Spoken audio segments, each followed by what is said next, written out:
You want short track racing, you will have it tonight. We are live here for the Western Super Series, set to go green for 100 laps around New Smyrna Speedway. It is going to be a fun one. It is going to be a wild one when we go around this place. It is a half mile of controlled chaos. We can go ahead and just say it right now. Right now, drivers meeting underway. Track right now pretty cleared up. We got a packed house, guys. I am talking 37 drivers trying to make this field. Remember this, last chance qualifier here tonight. We are going to have 18 cars make the field. 6 of them from the last chance qualifier will convert over to the main field. The rest are going to pack up their trailers. They're going to head outside the track and into the stands to watch the rest of this like the rest of us. And you never know. There is some big names right now back there. So we'll have to wait and see who makes the field, who don't make the field. I'm looking forward to it. It's going to be a great night of racing here. And they have changed a little bit of things. Usually Kyler Hope, I want to go ahead and mention him. Usually Kyler Hope, the announcer from Speed 51, announcer from Evergreen Speedway, with me in the booth. Not here tonight. He had something come up last minute and couldn't make it. It's okay. We got the Fort Hale down here. It's going to be some chaotic qualifying. We got qualifying coming out.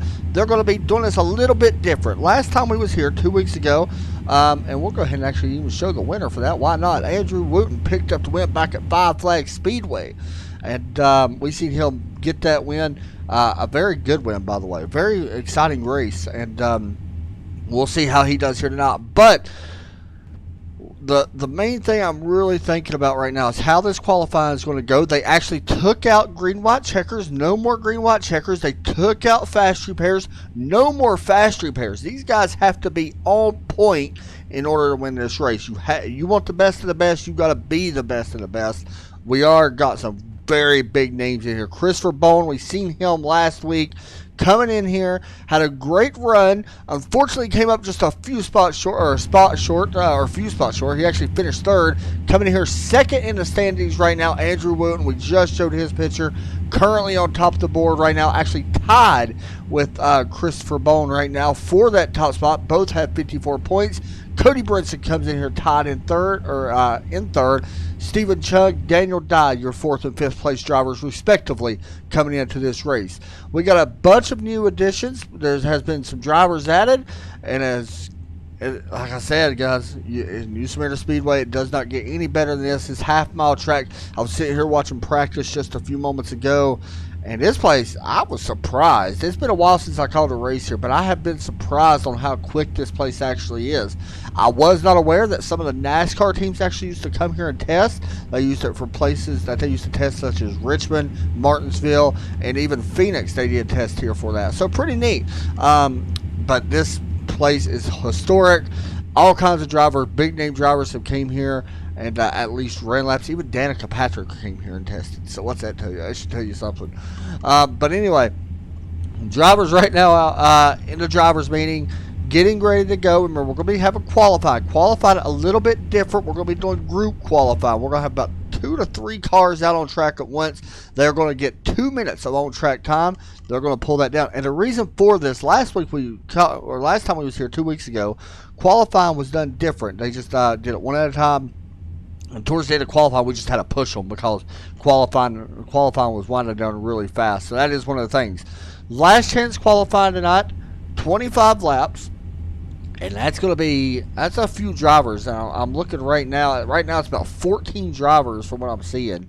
13 or 14 drivers going to make that. So, and only 6 will qualify for that. So that's going to be fun. And to be honest, that's one of my favorite parts of the night is watching that last chance qualifier because you got guys going at it. And also the invert is 6 tonight, so we'll be seeing that. I think we had the same thing last week, I believe, or 2 weeks ago. Also, a little bit of information. These guys going to be packing up from here whenever they get done with tonight's race. Hey, PK and Todd, nice to see you guys in here. After they pack up tonight's race, they're going to be going from here, and then 2 weeks from tonight, they will head over to, where was it? New Hampshire, I do believe is where I seen. Yeah, New Hampshire, and then Lucas Oil the week or 2 weeks after that. So tonight it gets wild and crazy here at the very fast New Smyrna Raceway as qualifying is going to pop up. Who's going to make the grid? Remember, the top 18 in qualified do automatically advance. And it's going to be fun. Here we go. Qualifying is set to take place right now. Let's pop it up. Let's see who's going to head out first. And we will have... who are we going to go? Who are we going to go? Who are we going to see? Waiting for the first drivers. It appears that... And by the way, no cars are actually allowed to even grid up. So, that's pretty cool. From what I've seen, that's what I was told, but looks like we're going to have some anyway. But anyway, it's okay. Thomas O'Hara rolling out. He's going to be one of the first drivers out onto the track in that number 88 car. I actually got some stats on him, I believe. It might take me a minute. I'm doing this by myself, so it might take me just a few moments to get all the stats up for these guys. Thomas O'Hara from Mountain Lake, Washington. Or Mount Lake Terrence, Washington. We want to thank his family for his support, and he's going to be the first one to put a lap down. So let's see what he can do here as he works through turns 3 and 4 now. You see right on that yellow line as he exits turn 4. Who else is out there? Ellie Musgrave. She is out there tonight as well, putting down a 17.534. She actually races in real life. And it's always good to see her in here. She had some unfortunate luck last week. It was didn't actually have the run that she wanted. Got taken out pretty early. Let's see, who else do we got out there? Thomas O'Hara currently on top of the board. So it looks like we are going to have 2 cars out in qualifying. There's Thomas once again at 88, working off turn 4. You can hop on board and you can see exactly where he's running on that bottom line. Lap times I don't think he's going to pick up here on the second laps or anything like that. Ellie's looking for a little bit more, 17.534. Unfortunately, I don't think that's going to be enough to put her over into this qualifying session. We'll have to wait and see. The track's going to cool off as the time goes, I expect. 72 degrees. A little bit of a blink there from her, but she actually did pick up a little bit, it looks like. Still 5.34. She's the only car out on the track at the moment. She crossed the start-finish line. Will she improve this lap? She does not. Actually slowed down just a little bit. A 17 that time, or 17.534 for the driver of the 23. I love that car, by the way. Really cool looking ride that she rides in every week. I thought I had some stats on her, but apparently I did not. I don't think. She is a real race car driver, and I can't remember where it was. If Tyler was here, he does know where she's from. So you see her right here putting in the last lap of qualifying. And she actually, well, I thought she improved. She did not. I thought she actually did, but she does not improve. So you can see how fast this track actually is. It's a long back stretch, long straightaways here, but the bank's pretty good. 18 to 20 degrees banking. Concrete walls. So without that fast repair, you don't want to kill that wall. We actually seen some drivers actually kill the wall pretty good. Chris Larson rolling out in that 113 car. He is going to be taking a green flag right now. Coming in here from Pace, Florida. Panhandle Motorsports, a cut above tree repair, and lifted life customs as he actually gets the wall. So, what does that mean? It means we're going to jump back. Who else is out on track at the moment? It looks like he may be the only one actually out on track. Him and Ellie still both out there. She's trying to get a little bit faster time. Chris Larson not put down a lap yet. He's getting the wall a lot out of turn 2 in that 113. I'm sure he's going to be trying to get a little bit more here as well. Crossing the start finish line. Chris Larson, see if he has trouble this time. Kept a little bit flat on the bottom that time. We'll see how he does. He's going to have to, unfortunately, I think with him hurting that car and already using some of these laps, I don't think he's going to be too fast. Still solid. Actually jumps him up to second from what I see. It's 17.530. So still a little bit faster than Ellie at the moment as she does. I thought she did cut the car off. Apparently she did not. I thought she did. I apologize. And once again, Chris Larson into the wall. Back down on the inside. Both these cars still out in qualifying at the moment. We will be having some newcomers come out on track. It looks like Chris Larson going to shut it down Ellie also shuts the car down. So next up, we will have the driver of... Who's coming out next? Waiting to see.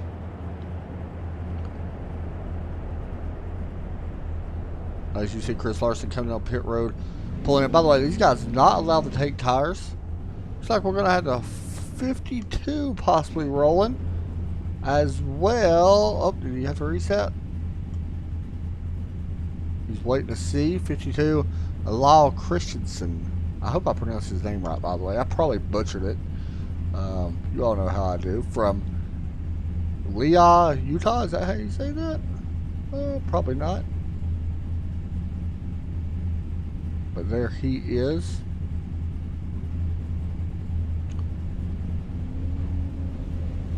I sitting here reading some names on the board. Who else? I thought I heard another car going. Oh, we do have one. Leslie Stratton starting to roll here. So I think the 07 also going to head out.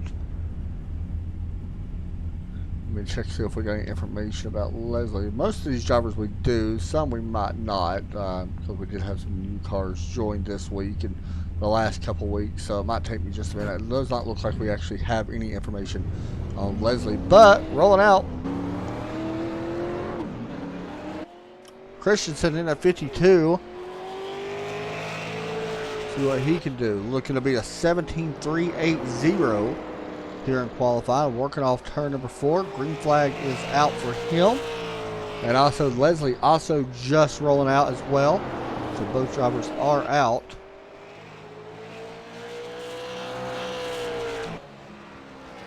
See what Christensen's first lap will be.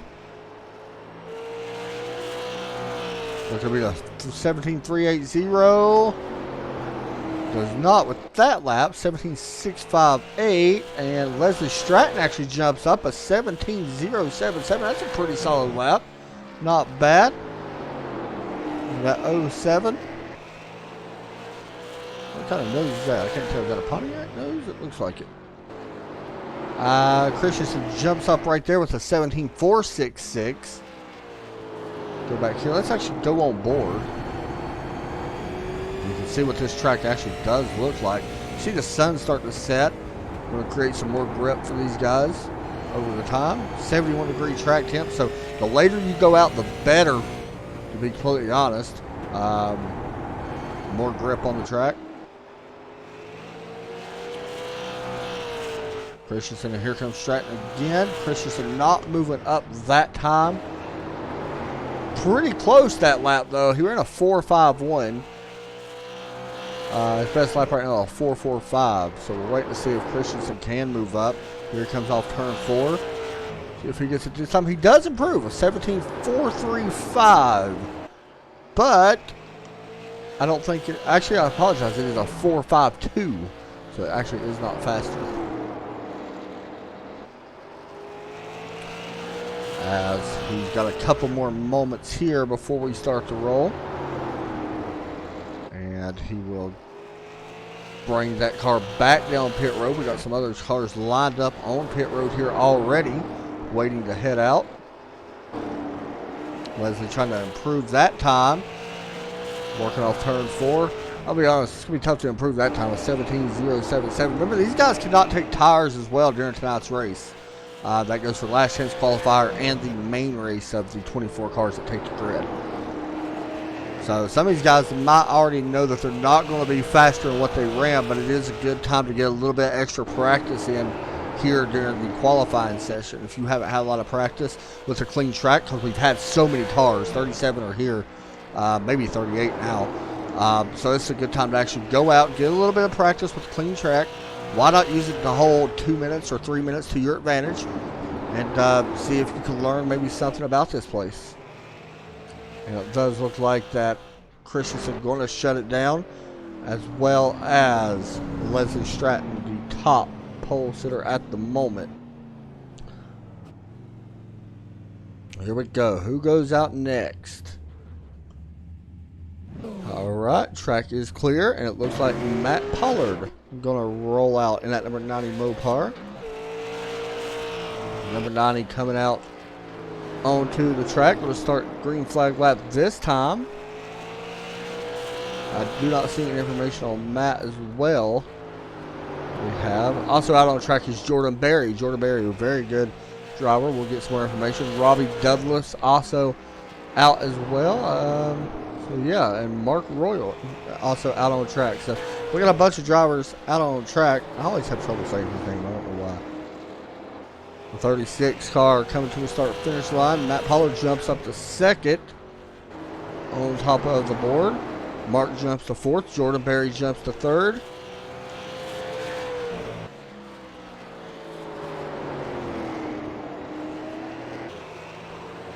Jordan Berry right there on your screen. Didn't have a great night last week. We've got wrecked a few times, I think, last time we raced, I believe.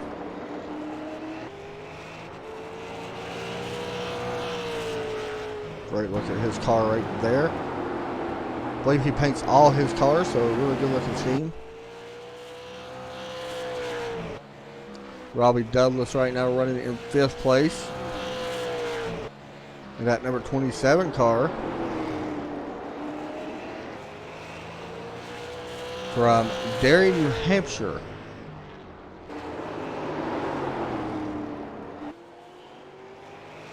Coming in here for tonight's event. I don't know. Where did he actually get points last week? I don't think he had a great run. I don't know if he made the field or not, actually. Cannot find him, so I don't think he had a great run in week 1.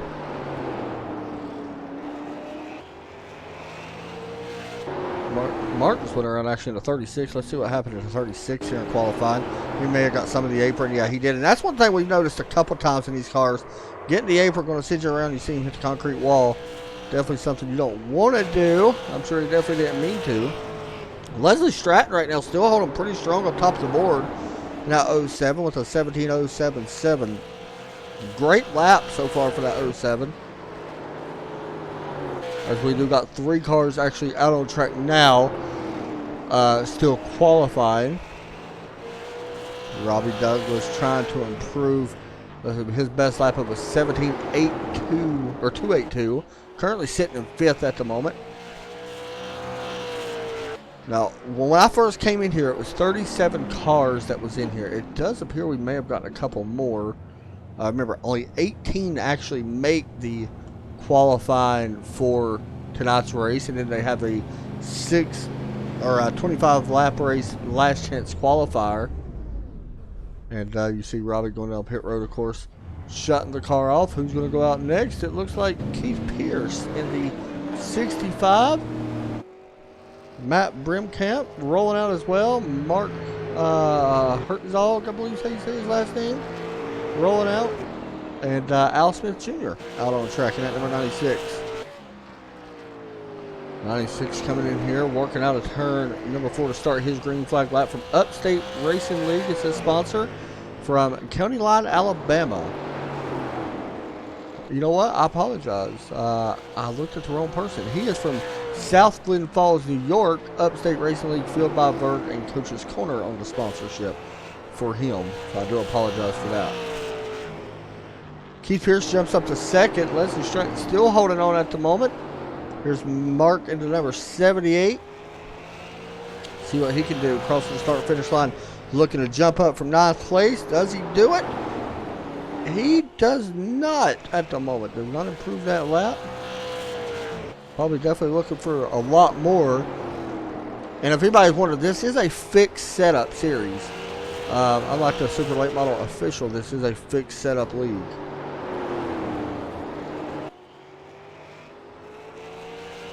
From Brighton, Colorado, Ram Series on the side of Mark's car. Not Your Average Joe's Paints. And Gears and Glitz, Appeal and more.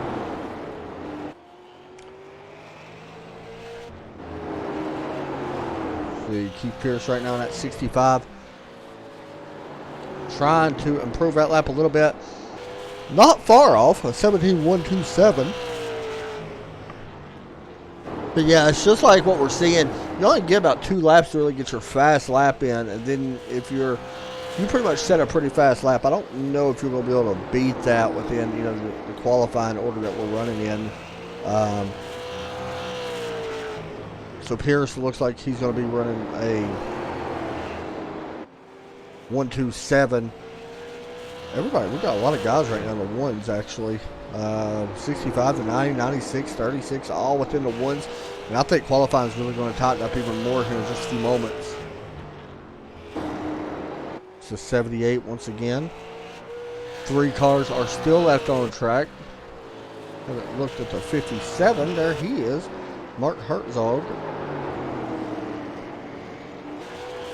And here at the moment from Salinas, California. Good looking paint. Currently 6th. Oh, let me get some of the wall. And that may be it for the 57 there. Who's up next? We still got a couple cars out there, I believe.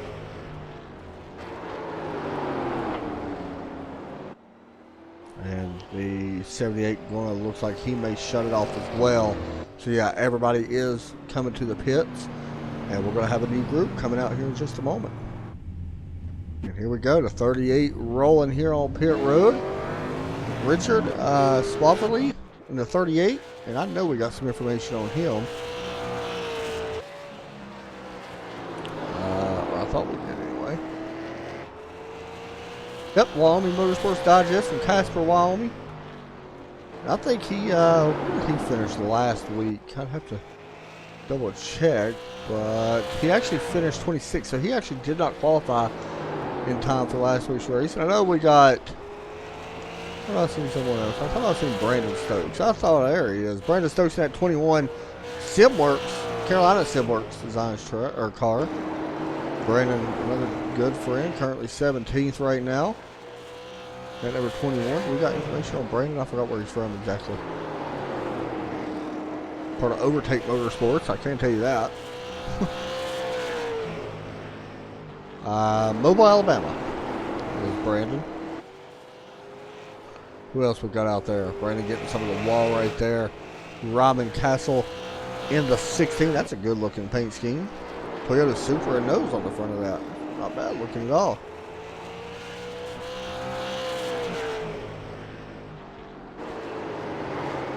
'16 car running that Rowdy Manufacturing from, okay, I'm going to butcher when I say this, so I do apologize to the state of Indiana, but I believe it's Napanee? Napanee? Is that how you say it? But he's also got sponsors Race1.us with rocket fabrication and suspension on the 16 car. Where did he finish last week? Actually, he is 8th in points at the moment.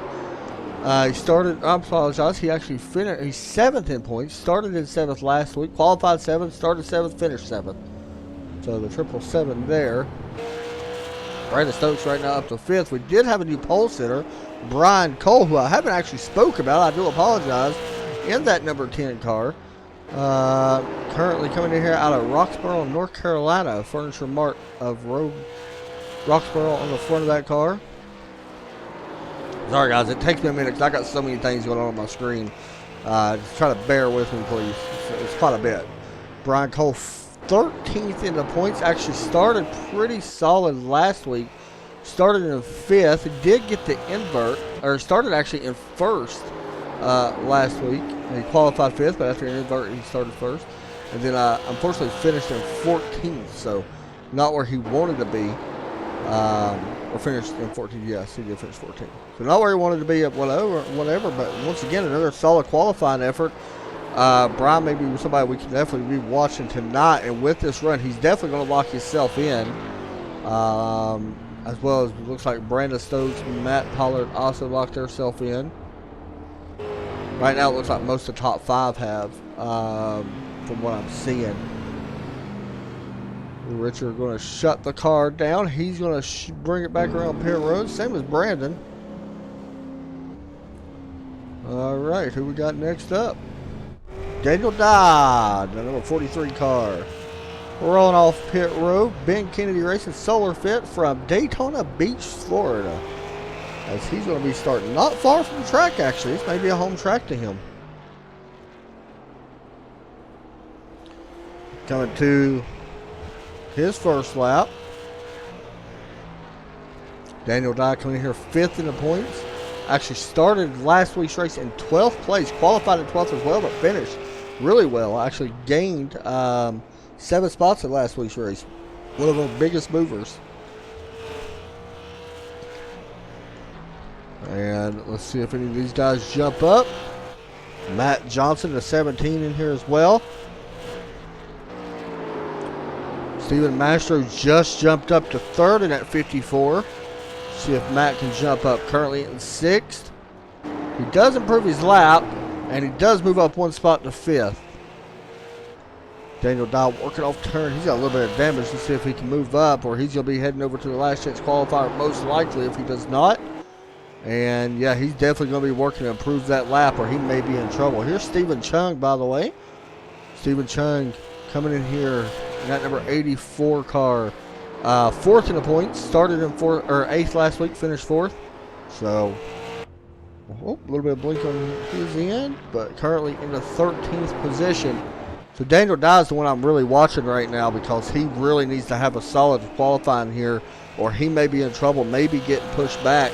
Right now, at the moment, we do got 3 guys and girls. Christensen, Chris Larson, and Ellie Musgrave all going over to transfer to the last chance qualifier. Mark Brimkamp currently on the bubble. Daniel Dye in 16th between him and Thomas O'Hara. So all 3 of them guys right now are in a little bit of trouble here.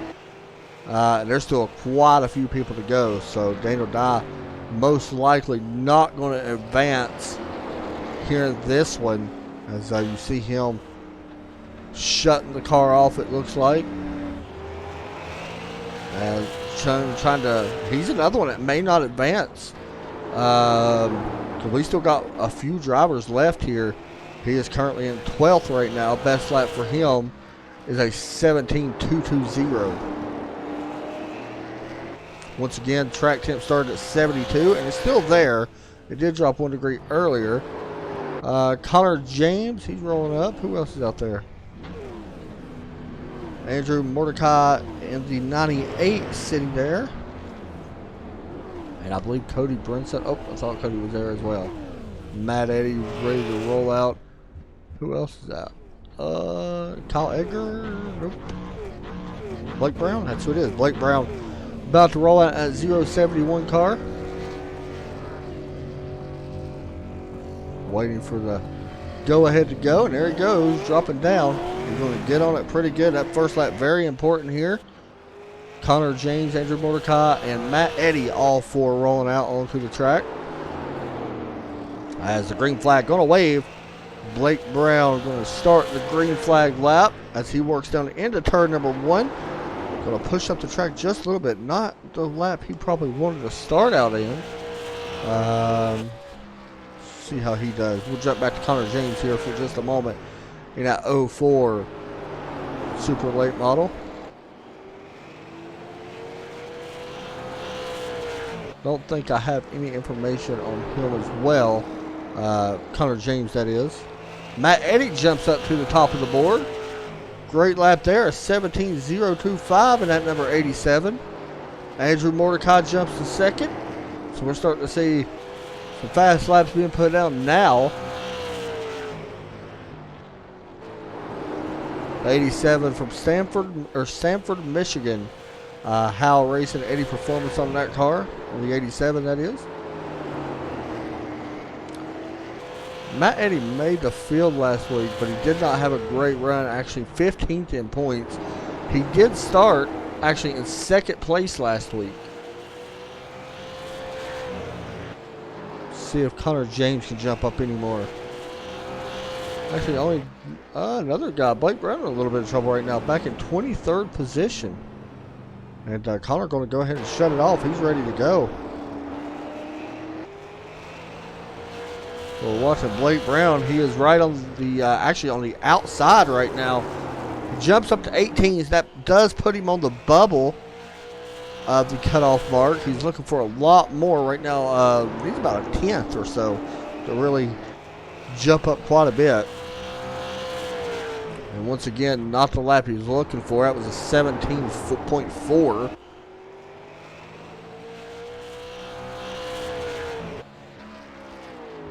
You get a look down at his car, working off turn number 4 once again. Oh, back end slides out quite a bit.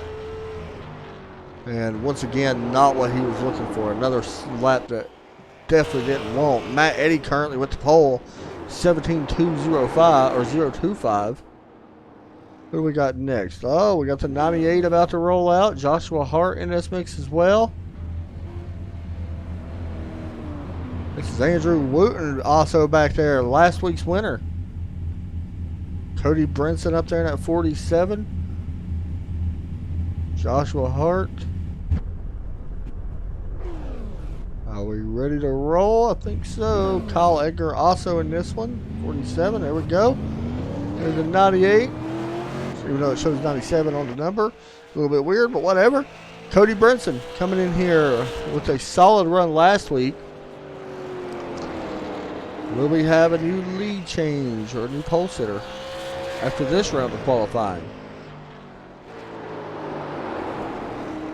Cody coming in here right now, 3rd in the point standings. Didn't have the greatest qualifying effort, 11th last week, but managed to finish 2nd. Off turn 4, Brinson going to jump up. Where's he going to jump up to? He's going to jump up to the pole, because why not? Joshua Hart, will he jump up to the pole? Joshua Hart takes the pole. Andrew Wooten takes 2nd. My goodness. Kyle Edgar out on track. Let's see what the 47 can do. Off turn 4. Will he jump up into the top 5? He will not. Not yet. I think he might have got a little bit of the wall last time, so the lap did not count. So here's who we're watching at the moment. Kyle Edgar. And by the way, Josh Hart put on a 16. That's kind of impressive. Actually, him and Andrew both did. Very close lap times there. And 12th place for Kyle Edgar. Definitely wanting more, but not a solid, or not a bad run, but definitely can still be knocked out of it at the moment. Joshua Hart coming here right now in that number 95, leading this group of guys from Hickory, North Carolina. Very good driver, super late model driver. See what he could do this week. Didn't have actually a great run last week. He actually back in 20th in points. He actually qualified 2nd and started in 6th because the invert. But finish-wise, he finished way back in dead last in 24th place. So definitely not where he wanted to be. And we'll see if he does that. Andrew Wooten, of course, we already spoke about him already. Once got a win this season. And I think everybody... Joshua Hart still out on track in that number 95. Western Super Series sponsor on that. And Narrative Coffee Company on the front. He is the only car actually out on track. Getting a little bit of a practice run in here. Let's see, who else is next? We got Michael Goddard. Oh, good Lord, he's quick. Christopher Bone, another one. Very quick in that 3 car. Joe Lawrence in this one. And Casey Tillman, I believe, is in it. So we got a bunch of quick cars about to come out. Of course, you see Christopher Bone right here in that 3 car. He was really fast in qualifying. He just did not have enough time to get up there with Andrew. He was right on the bumper and just couldn't actually move him up, as you see him rolling here. Number 3 comes in here 2nd in the points. Qualified 1st last week at the invert. He actually started in 5th place. So here he goes. You see him being a little bit easy here as he get ready to gas it up and go. Let's ride on board and see what he can do. Coming to the green flag. Green flag waves for the 3 car. And pushes up a little bit more than he wanted there. Working down into turn number 3 and 4. From here we'll jump right back to Michael Goddard. Christopher Bone going to cross the start-finish line. Let's see where he jumps up to. Christopher Bone jumps up to the pole. Michael Goddard, will he jump up to the pole? He jumps up to the pole. Will Casey Tillman jump up to the pole? He actually jumps up to 19th. Joe Lawrence jumps to 2nd. So we are having some fast guys come out now. A 16.876 for Michael Goddard. Casey Tillman, will he jump up? He jumps up to 11th. With that, that will lock him into the race. I do want to go ahead and point that out. We've still got 5 drivers left. And the ones right now on the bubble. Brandon Stokes actually on the bubble. And from Keith Pierce back to 18th is on the bubble. Casey Tillman trying to get a little bit more out of that 92 car. Coming in here from Boise, Idaho. Pit Stop USA and YMC Inc. on the front. You see Christopher Bone also coming in. All the guys shut their car off as Joe Lawrence coming in. So, who's going to be the next one? So we still got these 5 to qualify. Brian Hacker, one of them guys to qualify. Everybody else, right now we're basically waiting for these guys to head out onto the track. Make sure everybody's is cut off. So we're basically waiting here as qualifying still continuing here for the Western Super Series. Keep in mind, 18 drivers make the last or make the main feature race, and then from 6 drivers will transfer from the last chance qualifier. And we'll see how they do here. Still waiting a few more minutes. We're waiting on, oh, actually, that might be it. Okay, so we're ready. So let me get this stuff off here. And let's get a look here at your grid. And I don't even know what I'm doing right now, guys. I apologize. Looks like Racy, or let's see if we can get this up here. Okay, so these right here, not it. All right, so Raman Castle, Al Smith Jr., Mark and a 36, Richard Swaverly, Stephen Chung, Jordan Berry, Mark Hartzog, Blake Brown, and all these other guys. We got 15 cars. Is that right? 15 cars? Is that correct? No, I apologize. Actually, 20 cars trying to make the last chance qualifier. Only 6 make it. So keep that in mind. Only 6 guys. This is a 25 lap race, by the way.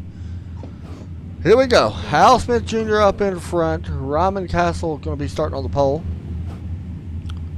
As, I don't know if we can grab Raman or not. Let's see if I can find him.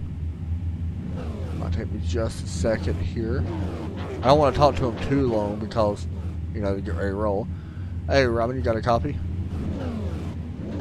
Yeah. Man, you're starting on the pole here tonight. You got a bunch of other hungry cars behind you. Only 25 laps in this last chance qualifier. What's it going to take to stay out front? Just not getting ran over. Everybody wants these 6 spots. It's going to be tough. I definitely screwed up in qualifying. Right. A lot of good cars here. 25 laps not going to burn the tires off too much, so is it just pretty much go out there and give it everything you got to make sure you can transfer? I mean, you're starting at a good spot, and as long as everybody keeps their head on their shoulders. Yeah, you just got to get out front and try to keep a gap between the second place guy, and just really hope you don't get ran over. I mean, everybody wants these spots bad. Yeah, man, you was really fast. Unfortunately, just missed a little bit in qualifying, so go out there and see what you can do, man. I'll be up here watching you. Thanks, appreciate it. We'll move him back up, and hopefully, if I can, just a second, I will move him back up there. Here we go. So I'm going to be watching a couple guys here. Jordan Berry starting in 7th. 8th, Blake Brown. Both of them guys I'm kind of watching because that is that transfer spot. They have to get into the 6th position. So we'll see. We're not going to talk to any more drivers because we are set to go green. You see the 16 car up front, Raman Castle, Al Smith Jr. about to start up. And also Stephen Chung in this one, starting 5th right now. So Richard Swaverly in this one. I mean, there's some big names. And you see the lane swap right there. The 16 going to jump up and take the outside lane. Kind of interesting in that one. Watch that pace car. You see all these cars behind him. I mean, we got 15 cars trying to fight for 6 spots as we get set to go green flag here once again for the Western Super Series. This is the last chance qualifier. So here we go. Green flag is out in the air. We're off to race at New Smyrna Speedway. Remember, the 6 cars will advance. Back here is where it's going to get a little bit hungry dogs as they work into turn 3. The 57 taking it, Mark Herzog. The 36 rolling right now 5th. Stephen Chunk falls back to 6th. Who is that? Blake Brown up on that high side right now, trying to take that spot away. Blake Brown actually getting into the wall. Here comes Jordan Berry looking underneath. Jordan blinking just a little bit. Stephen Chunk. Oh, Berry making contact. And around he goes. Caution comes out. Blake Brown gets spun. And let's see. Up the 26 got the apron, slid up. And actually Jordan Berry went around as well. Off the nose of the 43. He just spun in a circle. And you can see right here, you see Berry get that apron, come up, make a contact. And that's New Smyrna Speedway for you guys. That is so fast here. And we're going to see this quite a bit, I think, tonight, especially coming off that corner. So Ryman keeps that lead. And keep in mind, you can go down pit road. You can get damage fixed, but you are not allowed to take tires. So that's something we're going to be watching for as well tonight. And there is no green, white checker. That's another thing to mention.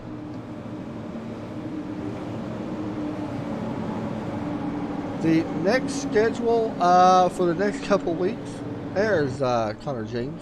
Sorry about that. Canadian boy out of Bradford, Ontario. I think I actually have that.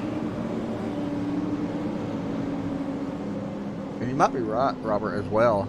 It's going to be interesting to see after the last chance qualifier what's that going to do to the track as far as rubber. The setup is tight, and Rick Swaberly said he did not like it. Don't blame me. I don't like a tight race car either.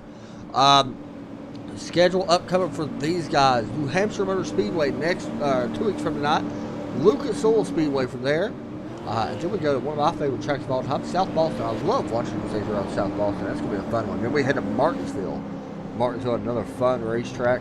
Richmond after that, Irwindale after that, Langley and Milwaukee.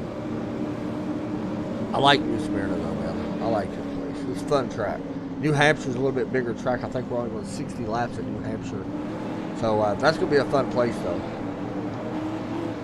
Also, I want to give a shout out to the sponsors, Narrative Coffee Company and Belton's Coffee Brewing, I believe it is. I want to give a shout out also to Collar Hope, who unfortunately not with me in the booth tonight. A very good broadcaster, does it for a living. And not with me here tonight, but I do like having him in here whenever he's here. He's a great addition to have in here. So here we go, back green flag. This time by the pace car right now. Just turned off the pace lights of the Ford Mustang pace car. I wish there was a way we could actually update the pace car. I have said this for 3 years. I wish at least could have that option to change the pace car for Trading Paints. I don't know. Trading Paints Pro would be awesome even to do it. Anyway, here we go. Green flag about to come out. We are on lap number 7, coming to 8 of the last chance qualifier. Remember, the top 6 will advance. Right now, 6th place goes to the 36. As the pace car is going to drop in. Green flag back out in the air once again.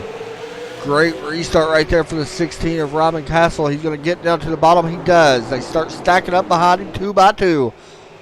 6th place trying to hold on right now. The 36. Here comes the 43 and the 27. Daniel Dye and Robbie Douglas. I apologize on what I was looking at. You see him getting single file. Now the 27 shoots up the track. Robbie Douglas is going to drop a lot of spots.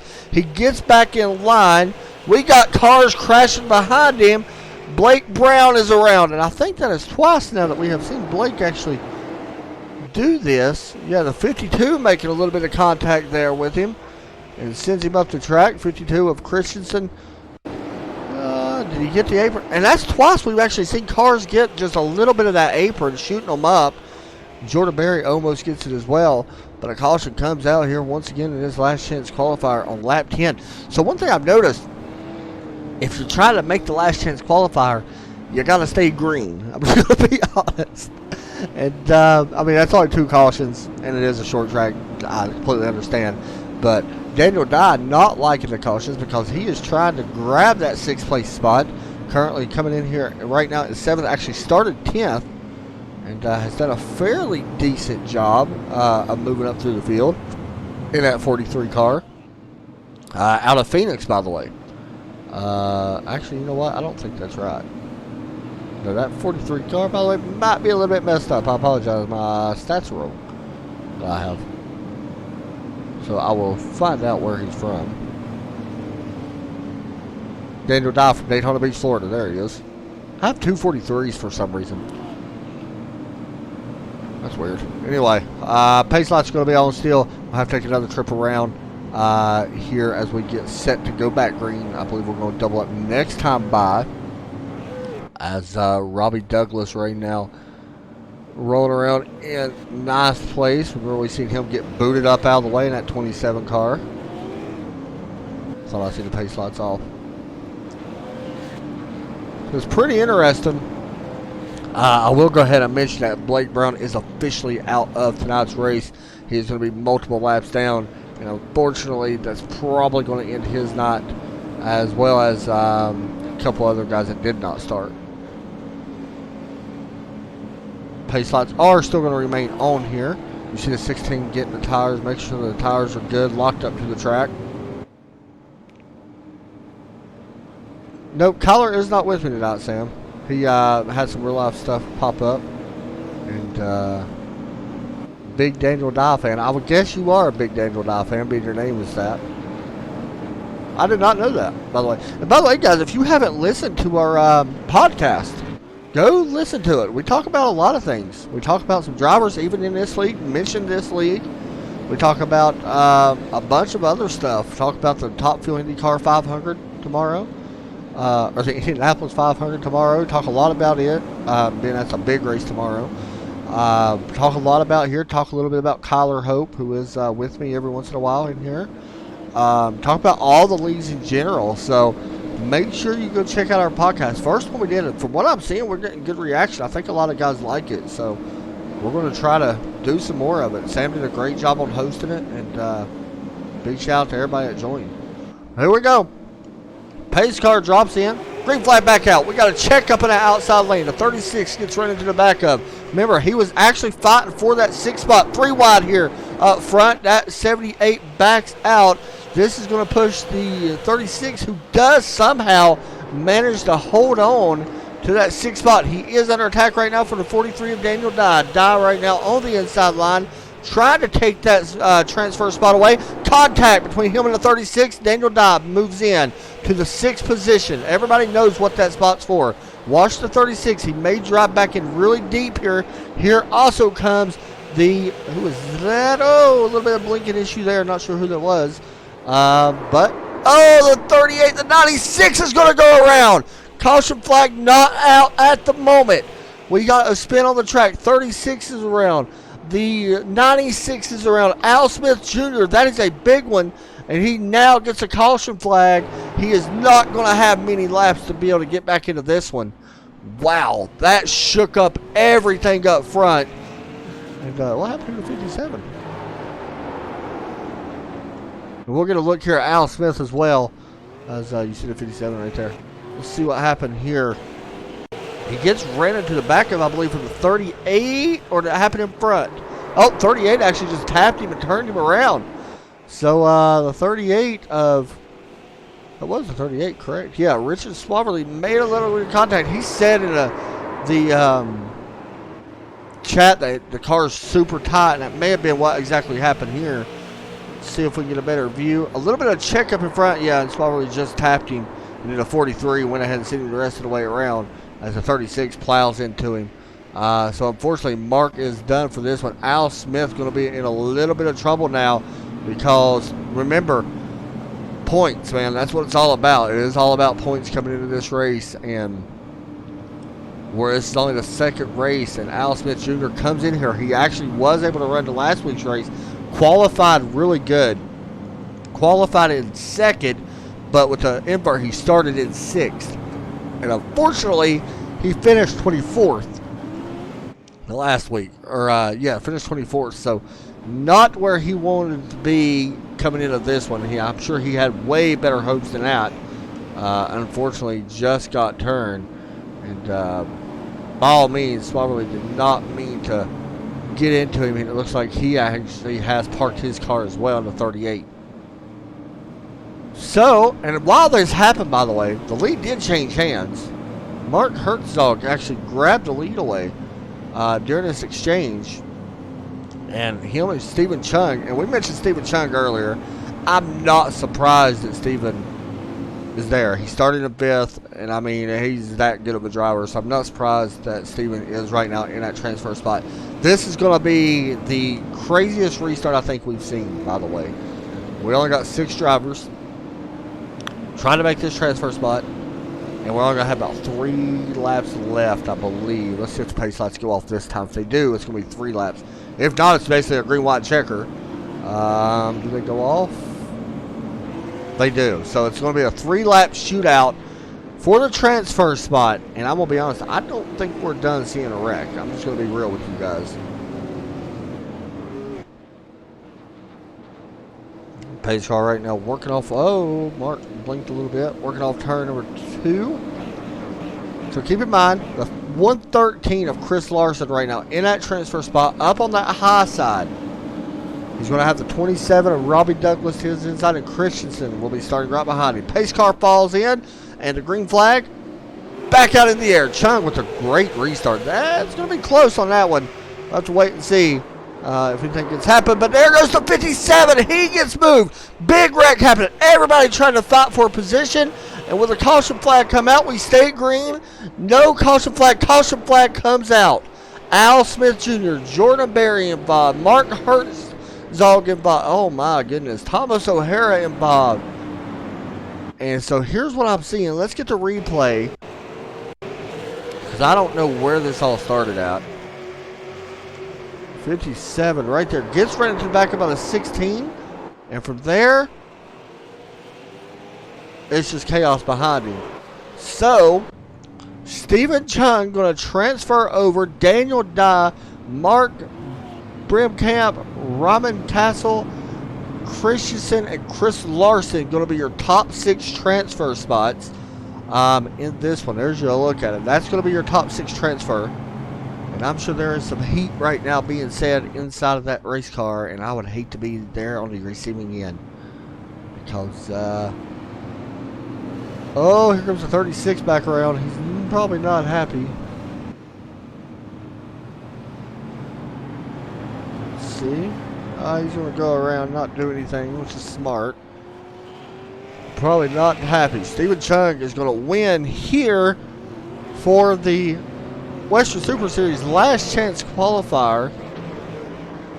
So we're going to grab a quick interview with him right now and talk to him. If I can grab him. So give me just a second. Hopefully he's up in here. If not, where's he at? Hopefully he's in here. I'm looking for him. It might take me a minute. By the way, they do got a 5-minute warm-up, so it might take a few moments to warm up. I'm looking. I don't think Stephen Chung is actually in here. He is not. So we're not going to be able to interview him, I don't think. Oh, there he is. I lied. Hey, Stephen, you got me? Yes, sir. Man, you was able to win that last chance qualifier there, and I'm going to be honest, you started in 5th in that last chance, but you really drove up through the field. Talk us through that race, man. Did you learn anything that could help you? Because we know where you'll be starting at, but could you learn anything that could help you during this race?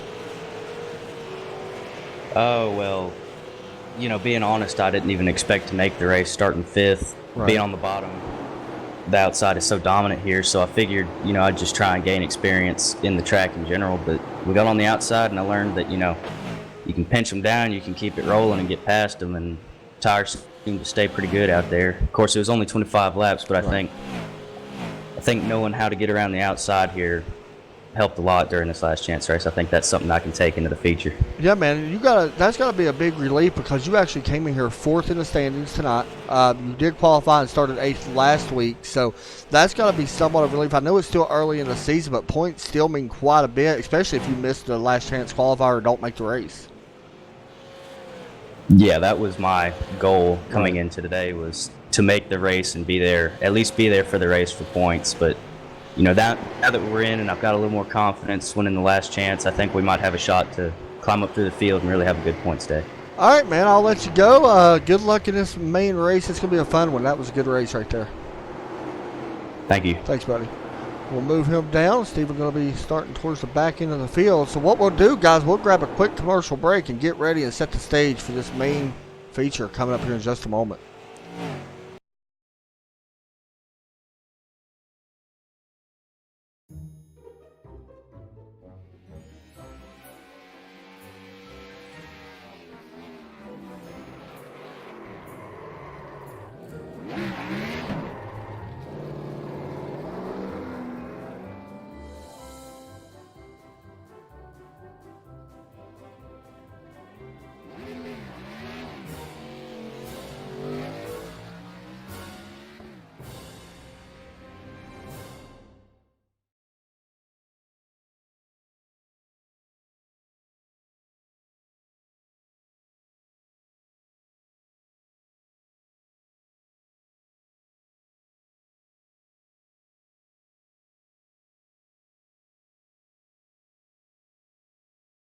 Simulated racing can be awesome, but it can also be kind of a free-for-all. Interestingly, auto racing faced the same problem in its earlier days. Whether it was on the back roads, the beaches, or the city streets, the racing was always fun. But there was always a certain level of chaos or danger, until some folks came along and put some order to all of this. Stuff like official racetracks, regulations about weight and equipment, and enforcement of standards. That's what gave us high-speed excitement, fast-paced action, and photo finishes. That's when racing became racing. The guys over at iRacing.com have made the same transformation in the world of sim racing. See, iRacing analyzes the performance and results of each driver in every race, so you can be sure you're always placed in races where the competition will be tight and that those reckless drivers who ruin it for us all will be kept in the pits. Not to mention that with members in over 130 countries already in their vast community, you can find races day and night, so you can always get in the action. You can even join a league of your favorite series and work your way up to one of 7 world championships, offering over $500,000 in prize money. And since updates are always automatic, you don't have to worry about software and can focus on the track. Zip up your fire suit and check out iRacing.com. Alright guys, welcome back to Near Smyrna 100 feature race for the Western Super Series. We are set to go 100 laps around this place, and keep in mind, 0 fast repairs, 0 green-white checkers. So we start and finish the race with one flag, that checker flag waving on lap 100 is what everybody's going for. So hopefully nothing happens real bad to these drivers. We see a good clean race. But if there's any indication at last chance qualifier, we're going to see some damaged cars. Let's just be honest. That just tends to happen. By the way, you see the Racing for Breast Cancer Awareness. We do have a campaign going right now on our iRacing page, or on our Facebook page, Esports Broadcast. We are raising money for some breast cancer awareness, so head over, check it out, at least share it. That would be awesome for us. You never know, trying to raise some money up for breast cancer awareness, assuming G. Coleman, so we'll have to wait and see. But we will be running a special overlay through the month of October, or at least I will, as we are set to go green flag. Here as the drivers start to pit or change over. There's a look, by the way, at the grid here. Keep in mind the 6 cars did invert, so yeah, keep that in mind. There's Christopher Ball, Joshua Hart, Andrew Wooten, Cody Brinson, Matt Eddy, Andrew Mordecai. There's a good look here. You see that 98 car, and I hit the wrong button. There we go. I don't really have a favorite on who I think is going to win. I think there's some really fast guys that's going to be starting right away. There's Ryman Castle, Al Smith Jr. Remember, only 24 drivers did make the transfer over.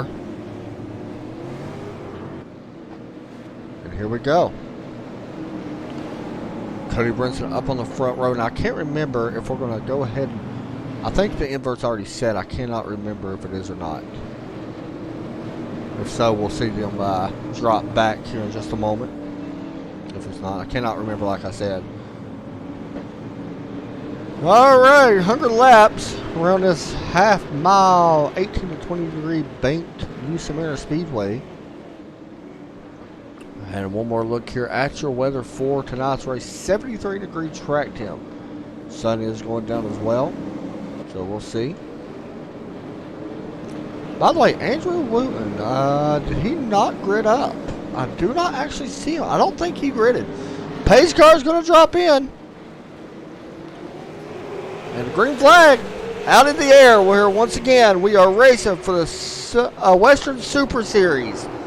As I butcher my words all around. Battle right now going to be for third place. Joshua Hart. And that 95 on the inside, trying to take that spot away. Battling right now Michael Goddard, who's using that high lane, able to get to run. And also a battle right there for fourth as well, or for fifth as well, with 28 on that inside line. You see that? He jumps up. Joshua Hart still battling right now with this 98 car. That's a 37, and Goddard was able to clear him using that high lane. Hart really probably wants to be up on the higher lane right now, going through the corners.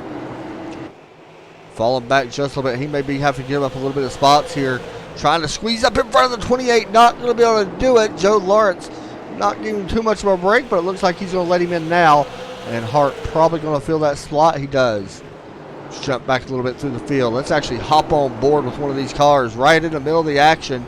There you go, riding on board with the driver of the 10 of Brian Cole coming in here in this race. So far we are green, which is actually very impressive, by the way. Brian Cole from Roxborough, North Carolina, coming in here right on the back bumper right now of Stephen Mastro. A little bit further back, do we got an accident happen? We do got some cars in a wall. What happened?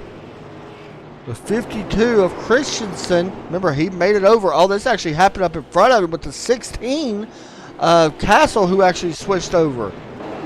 Both of these guys ran out. Oh, the 78 actually tagged the 16, and Mark Brimkamp going to actually fall back now. It looks like he has went down pit road in that car. So we are back live. Battle up front for lead. Cody Brinson, Christopher Bone. This is exactly the same situation Bone was in last week, and it was not able to get around. Yeah, it looks like that the track changes quite a bit, to be honest. From the start of practice, there is a lot more rubber being put down. From the start of practice, of course, which is nothing new, but the tires don't fall off too much. Which is kind of different, I think, as the caution flag waves. Let's see what happened. Brian calling the 07, making some contact of Leslie Stratton. I think this might have happened up in front. It was. And then these guys get together and around they go. Oh, he killed the wall. We just talked about Brian Cole a second ago. There's your look. Oh, the 07 just got loose. So what I've noticed is the track has changed, and if you get too wide up in the corner, there's a lot of marbles actually up there. And I'm not super surprised to see the marbles. I don't know if we're going to be able to see it from on board here. We're right on the nose right now, Cody Brinson. But there's a lot of marbles up on that high side, and we're not really seeing it right now. But I'm wondering if that right there, the car, from what I was told, the car is extremely tight. And some drivers, as well as you know, just do not like tight cars. Let me see if I can grab Cody in here. Cody's a very good super late model driver, so let me grab him. Hey Cody, you got me? Yes, sir. Man, you started in first tonight, and I wanted to get you to start the race, but didn't have a ton of time. You've been out front now, leading your 10th lap here. How important is it, clean air? How's that helping you with the handling of your car? And tell us a little bit about this track. Is it changing? I got some guys asking in the chat, is the track changing compared to what you did in practice and all that? It gets a lot tighter the more laps you run here, so you got to be careful, especially out of 2. You can get into that guardrail pretty easy and ruin your night, but I like leading here just because you can set the pace, and right. It's very hard to pass. If you're going to make a pass, you have to have them clear out of 4, so I can pretty much guarantee that Chris is going to have to use me up to get by me, and I get to save tires the whole night. Yeah, and let me make sure we're not going green here. I don't think we are, but I want to make sure. No, you got 2 laps. Okay, so I've noticed that some cars have actually moved up a lane compared to riding right on that bottom line. We've actually seen some passes a little bit higher up. Is there a reason for that? We've even seen like the restart. We've seen you actually go to the high side on the restarts. Is there a reason why you're choosing the outside lane? Into 1, there's a bunch of bumps on the bottom. Right. It makes you shove up the track pretty bad. So if I can keep Chris, like if he gets a good restart, I keep him pinned to those bumps. I can get a good run out of 2 and pretty much clear him. Well, I know you got some good teammates down there. I've watched Dalton Collins race these things forever, Michael Gardner and all them, so you're in good hands, man. So go out there and do what you do best, and we know what you can do in them, so good luck. Yes, sir. Thanks, buddy. We'll pull him back down. Cody Brinson, one of the best that these guys have to offer coming in here tonight, trying to make his mark in here. And we just heard it right there. There's a reason why he starts up there, so that's really unique. And why he does it, coming in here right now, Cody Brinson, 3rd in points, but he's got his hands full racing Andrew Bowen right now. But with that restarts, it definitely helps with him being able to dictate that. So it's pretty unique also. Maybe this tire fall off is actually there the longer you run. Seems like the car gets really tight on the long run.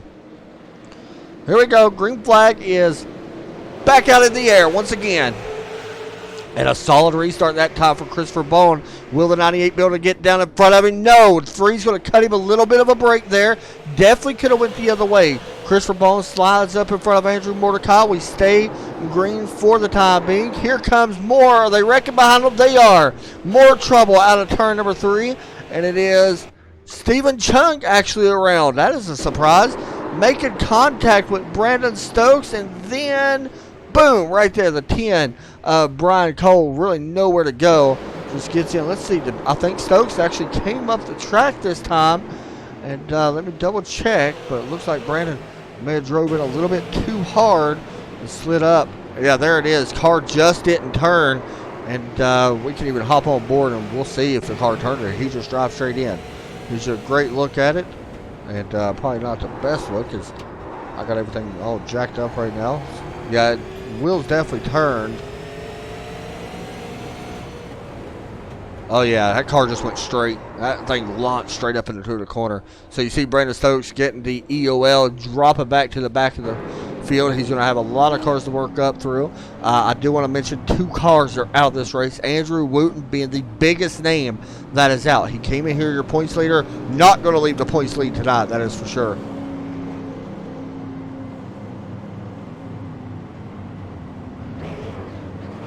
So it has been a pretty interesting race after only 17 laps. We've seen, we talked to the leader right here, Cody Brinson, talked to him a moment ago. And he even mentioned that he's pretty comfortable in the lead, which, I mean, who wouldn't be, I guess. But we found out why he takes the high line on the restarts. And I do want to mention, I know we just seen Christopher Bone throw him a bone, I guess we could say, kind of cut him a break. And kind of let him get back out front. Because he actually could have turned him, to be completely honest. And I don't think we're going to see a bump right now this early in the race. But come later on, it's going to be curious, will Christopher Bone put the bumper to him in that situation?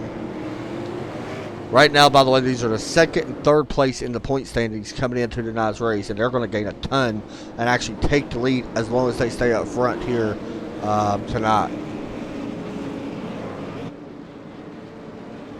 And don't count out Joe Lawrence back there, by the way, in 6th. Up on that high side, that 28 seems really fast. Actually, on the inside, I apologize. Pace car drops in. Green flag about to come out. There we go. And you see that inside line stacking up. Not a great restart for Christopher Bone. The 37 of Michael Goddard is going to be working that outside. Will he be able to grab it off turn 2? A little bit of contact between 2nd and 3rd. More contact stacking up behind him as they work into turn 3. There they go. The 3 is going to get a little bit of damage. He's going to go around. More trouble happening. They stack up multiple cars. There's the 98, the 95, the 3. Joshua Hart nowhere to go. Just gets involved as the yellow flag comes out once again. Here's a look at that wreck. Hart goes up, makes a little bit of contact. 37 does a great job of saving it. And behind them, they just stack in and just pile into it. As you've got to feel right there for Christopher Bone. Not the restart he wanted. It really started from the drop of the green flag. Once that flag waved and the green flag came out, these guys just piled in on that inside row, and it basically stacked that whole thing up. Andrew Mordecai, another one of them guys that was in it. You got to feel for the 98 car. And unfortunately, that stuff tends to happen. There's a lot of things out of your control, and that is one of them. Seems like wrecks happen here so fast. So that shakes up everything a little bit different here. Here's a look at your results at the moment. Actually, let's just do this. It'll be a lot easier for you guys. There you go. There's a look at your top 10 at the moment. I don't know why he's showing Andrew Wooten there. That's strange. Anyway, skip over the Andrew Wooten name for some reason. But Michael Goddard second.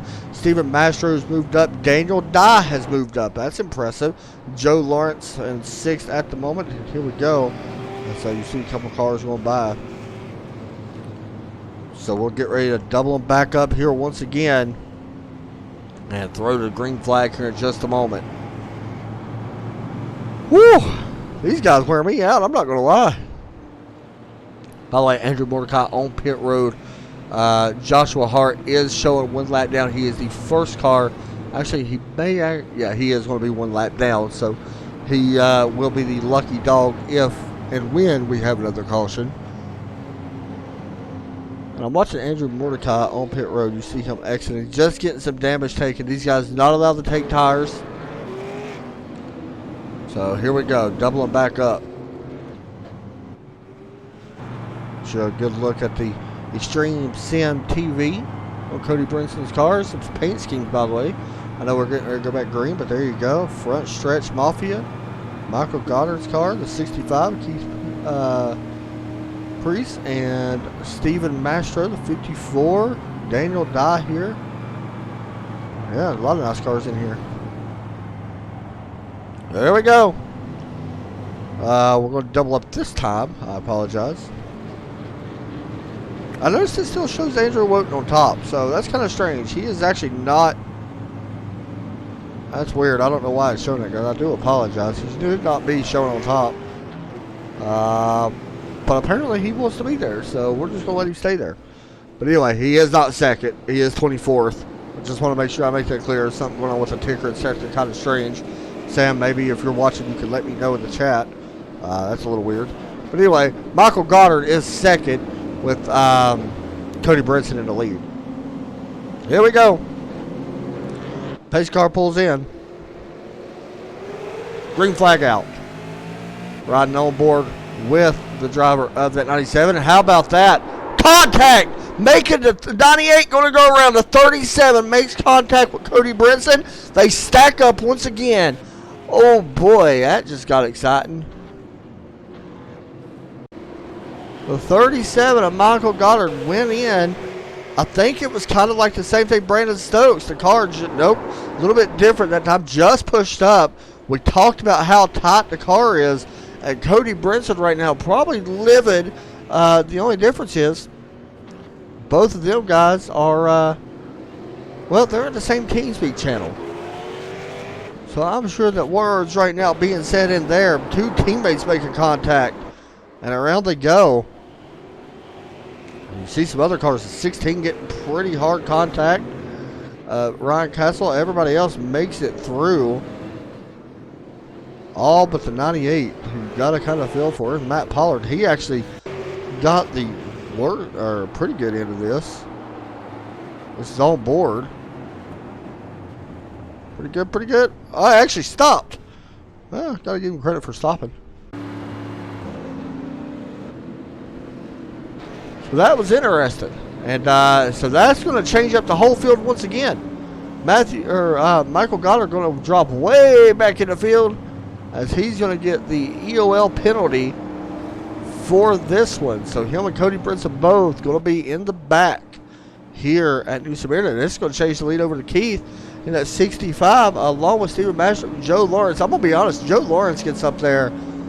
We may be looking at a new winner of this race in that 28 car. He was really fast.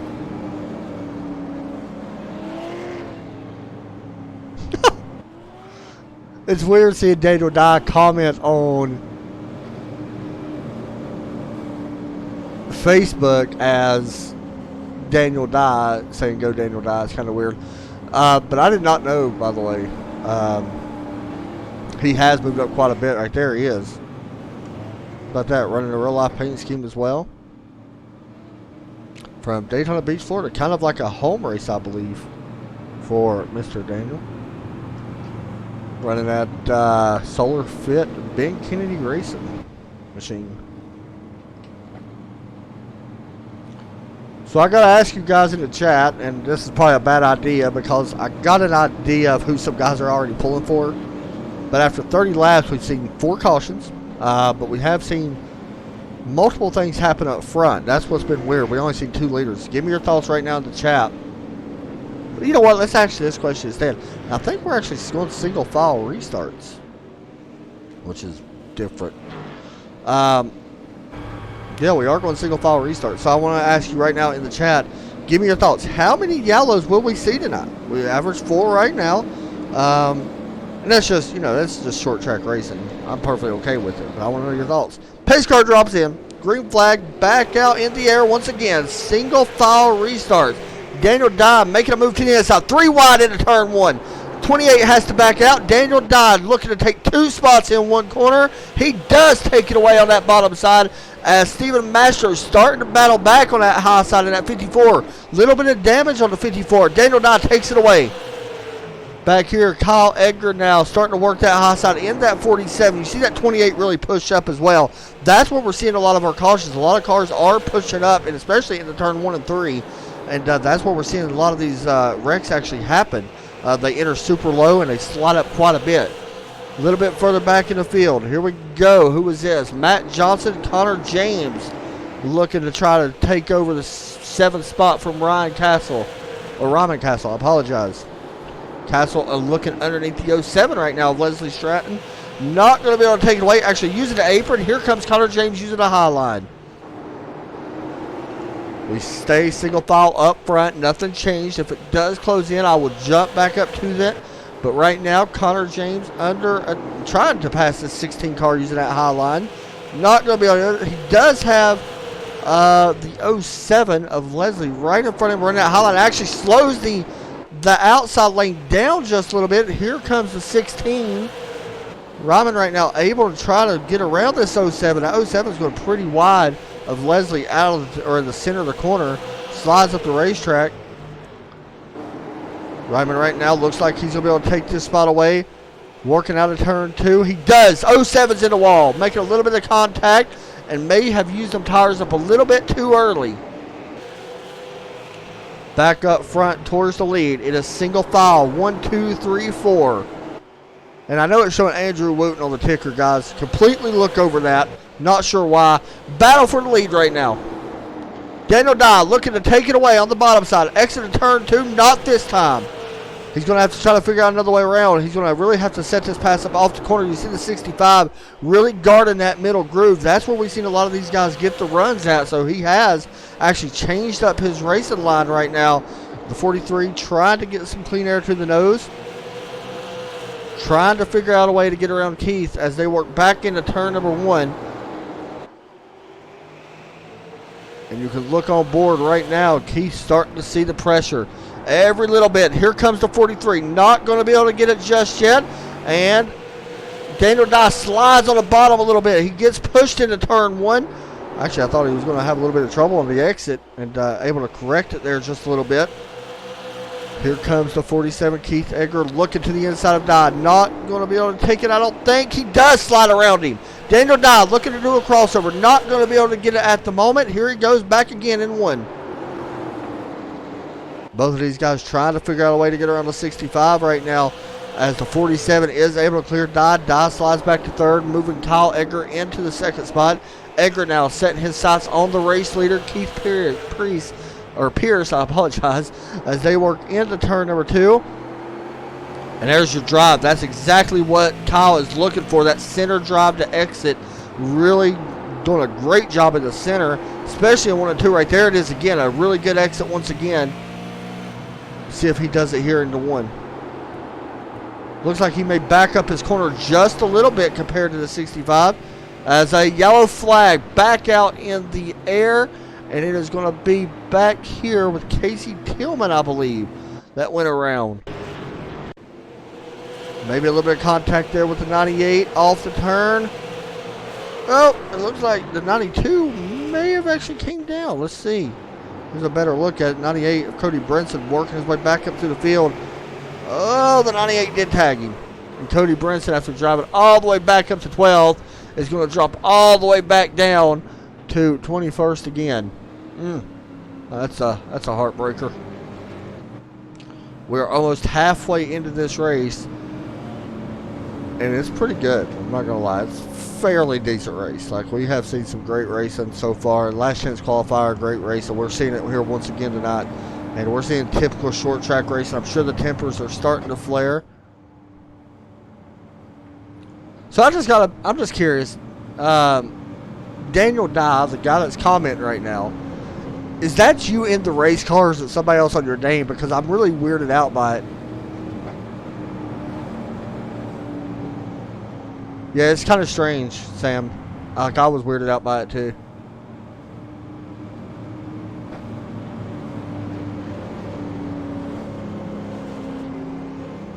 Daniel Dye is definitely my new favorite guy. Really? He's got a lot of people pulling for him over on Facebook and everything. It's pretty crazy.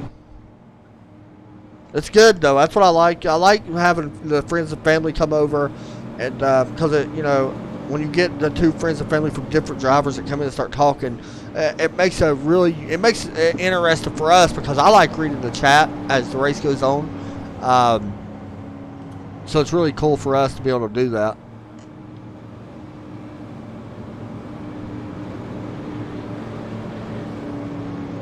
Hold on, I gotta watch. He said he's gonna go on the apron. It's super weird though. Is he actually gonna? It actually is here. Oh my lord. Yeah. That's weird that you're commenting on yourself while you're racing. It's strange. Well, Daniel Dye currently in third at the moment, and I know we got people pulling for you on YouTube as well, and I know you're commenting on Facebook as yourself while you're driving. Texting and driving is a bad thing. Or is it really considered texting? Anyway, so right now, Connor James has worked his way back up, by the way. That's pretty interesting because he started in 14th. Actually has been down pit road once as well. Well, here we go. We're going back to double file restarts this time. And the 65, Keith Pierce choosing a high lane. Definitely something we knew. Gotta go and talk to you later.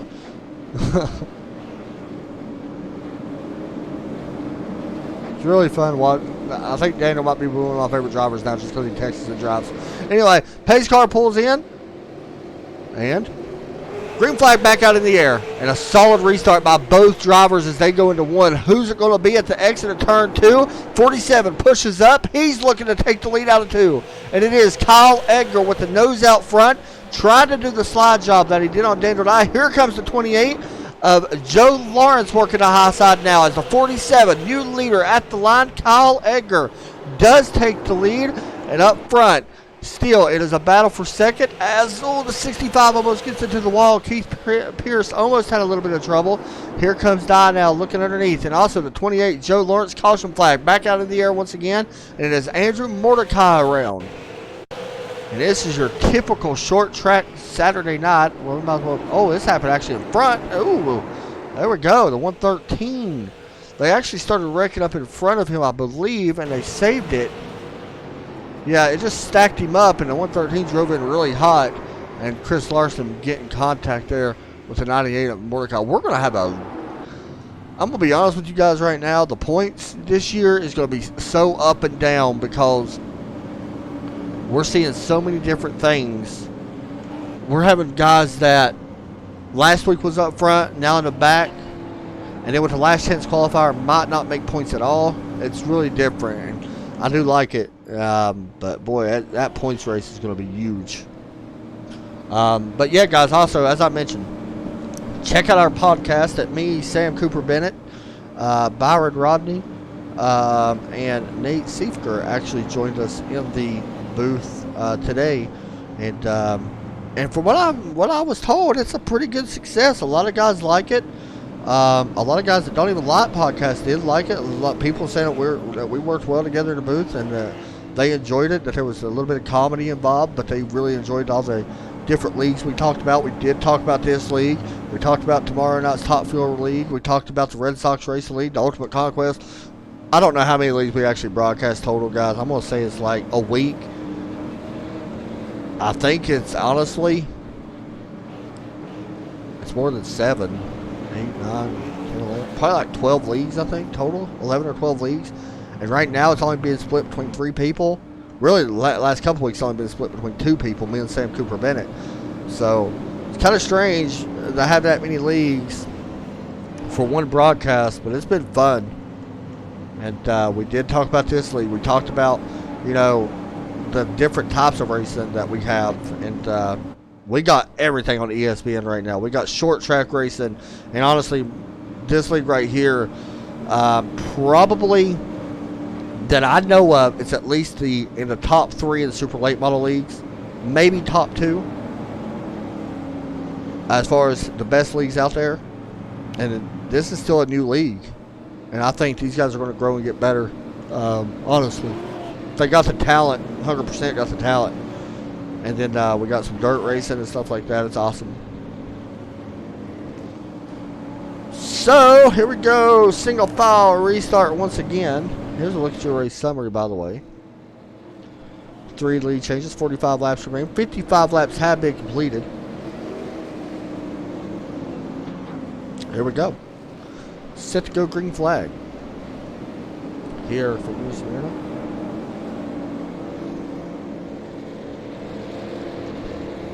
Pace car drops in. And we are green flag. Back out in the air here as the 47, Kyle Edgar. Really good restart there. Oh, do we got more wrecking? Oh, I heard some tires squealing. I thought we did. Maybe we do. We got some really slow cars, and we do have another yellow on track, and I don't know where this came from.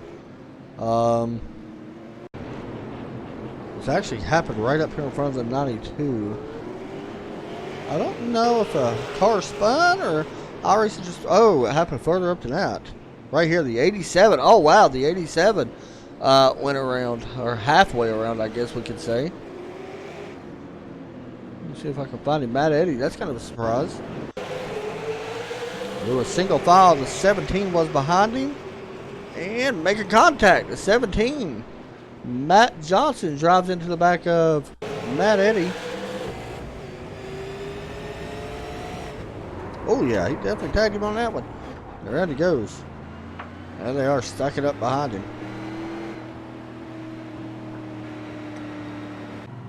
And what's interesting is I can only imagine what race control's saying right now, because these guys, they are, one, they're, like I mentioned, how good of a lead they are, but they are really hands-on race control and stuff. So I'm sure there's some words being said over race chat between not only the drivers but the league admins and all that stuff.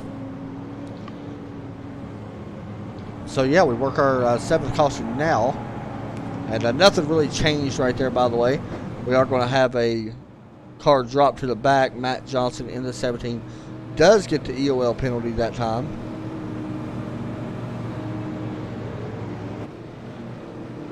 Yeah, it was close. I said the same thing, Xavier. It was definitely really close in my opinion too. They do go back and look at all this. So it's something that they're going to be definitely looking at.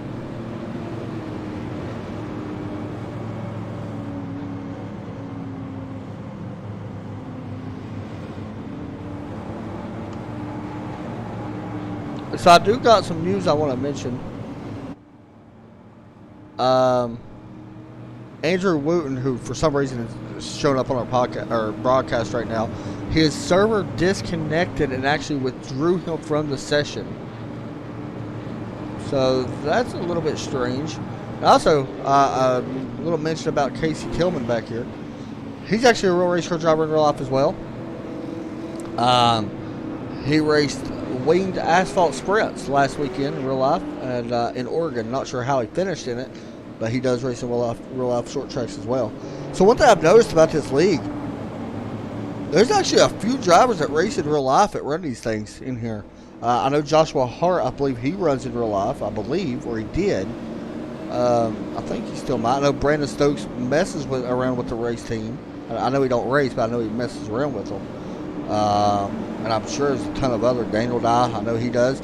Ellie, who is not in this one, she didn't make the last chance. She races in real life. As pace car drops in, back under green, and a great start that time for Edgar as he got a really good restart. We have switched over, by the way, 2 single file restarts. And how about this? We got another yellow, and I don't know how this happened or where it happened. I think this might have been manually thrown, guys. I see a little bit of smoke here. Oh, who is that on the bottom? Somebody went around.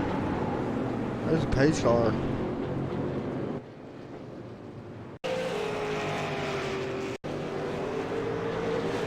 Somebody wrecked as soon as the caution came out. Oh, the 21 of Stokes went around. What happened to him? Oh, wait a minute. Something's weird here. They really backed up. Oh, wow. That's what happened. Somebody stopped right in front of the 10. Was that Christopher Bone that stopped? He was catching Matt Eddy. Catching up. Eddie checks up, and there they go. It's just like bow, bow, bow, bow, bow, one after another. Wow. Okay, well, and that's what actually threw the caution. Stokes actually went around because of it. And I believe it was just wheel spin. Oh, wait, he downshifted. Yeah, he definitely downshifted. Listen. Boom, right there. I think he got wheel spin when it shifted. I don't think he downshifted. He might have upshift, but that was strange. That's a weird one. Don't see that often. Anyway, with the tires, remember you're not allowed to take tires, so.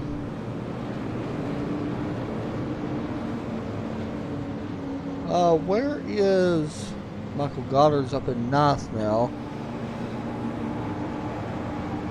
Christopher Bone 12th. I'm looking for somebody and I can't find him. Cody Brinson, 16th right now. That's what I was thinking of.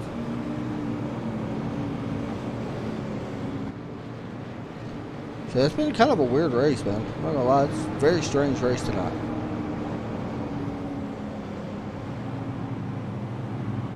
Yeah, it definitely was. I agree with you 100%, Xavier. I'm sure they're definitely going to look at it because when it popped up on my overlay, it showed that he actually led a lap when they crossed the line. So he definitely got to the line first, 100%. So it's something that they're probably going to look at to see. And let me double check, but I'd have to make sure. I cannot remember. You guys can check this league out, by the way. How are you even messaging me, by the way? I think they can't get into radio frequency. Oh, give Daniel Dye a car interview. I will. We'll get him in the next caution. I should have thought of that before when he was messaging a minute ago or posting. I will give him an interview next time by, or next caution that we have, because 30 laps, we should get another caution. So we will get him. I'm just curious how he's able to top on Facebook while he's driving. Even under caution. Like, I'm all over the track when I do it. Here we go. Pace car's getting ready to drop in. Green flag is about to come out. And there we go. And a solid restart once again for the 47. So we jump back to Joe Lawrence, who's putting some pressure on the 43. Oh, back here. Here it comes, 28. Lawrence, look to the inside. Not going to be able to get it yet. Here we go. Stephen Chung trying to get around. Connor Jones right now in the 04. Jones on the inside, the 84 up on the high side. That sorts itself out. Right here, battle for second. The 43 putting some pressure on Keith Pierce. Out of turn two, here comes a run for the 43. The last time we seen the 43 actually dive underneath, he gave up a spot using that low line because someone went to the high side. It was actually the 65 that made the pass using that high line. So we'll see if the 43 can use the low line. If the track's changed enough, these cars do have a little bit cooler tires now, being we've had so many cautions. The tires have actually cooled quite a bit, so is it enough to get around?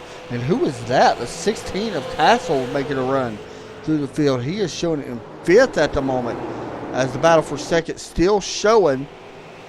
And the 43 a little bit wobbly coming off turn two. It's going to open the bottom. Not going to be able to get there. Battle right now.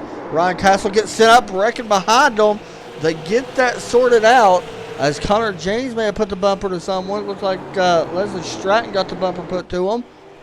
We stay green. Back through here, it is the 07 of Matt Eddy watching up in front of Leslie Stratton, Christopher Bone.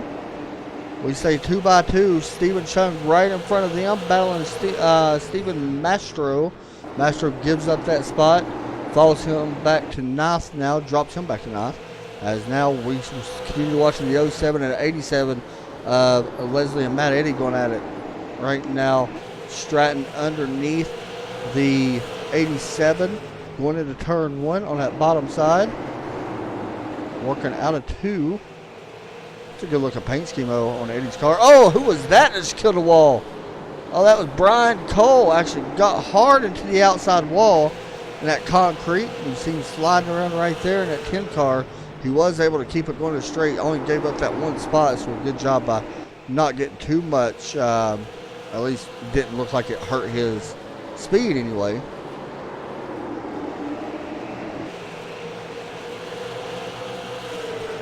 Everything looks like it could be single file right here. It is.